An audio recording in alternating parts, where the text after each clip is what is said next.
Hello दोस्तों, यहाँ पर एक बड़ी खबर है। बहुत सारा भर्ती आप लगातार मुझे कमेंट्स मैसेज करते रहते हैं कि सर मेरा रिजल्ट बैक आ चुका है, या फिर मैं एक विषय में बैक हूँ, दो विषय में बैक हूँ, तीन विषय उससे अधिक अधिक में बैक हूँ, तो मेरा सेमेस्टर बैक हो गया, मुझे फिर से सभी परीक्षाएं देनी पड़ेंगी, यानी जितने भी पेपर हैं सभी पेपर देने पड़ेंगे। तो ऐसे में दोस्तों एक बड़ी खबर ये है कि आप इससे निजात पा सकते हैं, यानी कि अगर आप सेमेस्टर बैक है तो सेमेस्टर बैक से आप बच सकते हैं, या आपका अगर एक विषय में बैक है तो एक विषय में आप जो है वो पूरा सेमेस्टर क्लियर कर सकते हैं। इसके लिए उपाय यही होता है कि आपको स्कूटनी अप्लाई करना पड़ता है। स्कूटनी पे जब रिजल्ट आता है उसके 10-15 दिन के अंदर ही अंदर आपका स्कूटनी का फॉर्म जो है वो आ जाता है। वो आपके कॉलेज वाले जो स्कूटनी है वो फॉर्म भरते हैं। ऐसे में आपको सिर्फ और सिर्फ उनको फीस देनी पड़ती है 100 रुपया।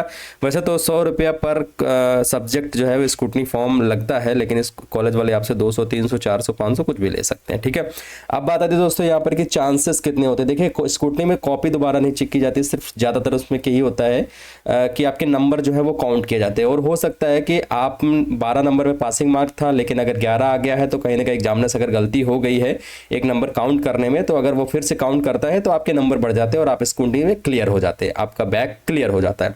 लेकिन वहीं पर जो 3 विषय में उससे अधिक वाले स्टूडेंट हैं, अगर वो अप्लाई करते हैं, मान लीजिए जैसे 3 विषय वाले सेमेस्टर बैक हो गया, अगर वो अप्लाई करते हैं तो उनका मान लीजिए किसी एक बैक में ऐसा चांस मिल गया कि उसमें उनकी एक सब्जेक्ट में क्लियर हो गया, तो आप सेमेस्टर बैक से बच जाएंगे। सिर्फ आपके 2 सब्जेक्ट बचेंगे, 2 सब्जेक्ट का बैक का पेपर देना पड़ेगा, लेकिन सेमेस्टर बैक से आप बच जाएंगे। ठीक है, ये थोड़ा फायदा होता है। बाकी कभी कभी किस्मत अच्छी होती है तो 2-2 विषय तक भी स्कूटनी में जो है वो नंबर बढ़ जाते हैं। ठीक है, इसका एक और तरीका होता है, वो मैं नेक्स्ट वीडियो में बताऊंगा कि इसका एक और तरीका क्या है। अगर आप स्कूटनी अप्लाई करते हैं वहां से भी अगर नहीं होता है कुछ, तो आप अगर एकदम कंफर्म है कि हम पास हो जाते हैं, तो उसका एक और तरीका है जो कि मैं आपको नेक्स्ट वीडियो में बताऊंगा। फिलहाल की अगर बात करें कि जो फेल छात्र है वो कुछ इस तरह से पास हो सकते हैं।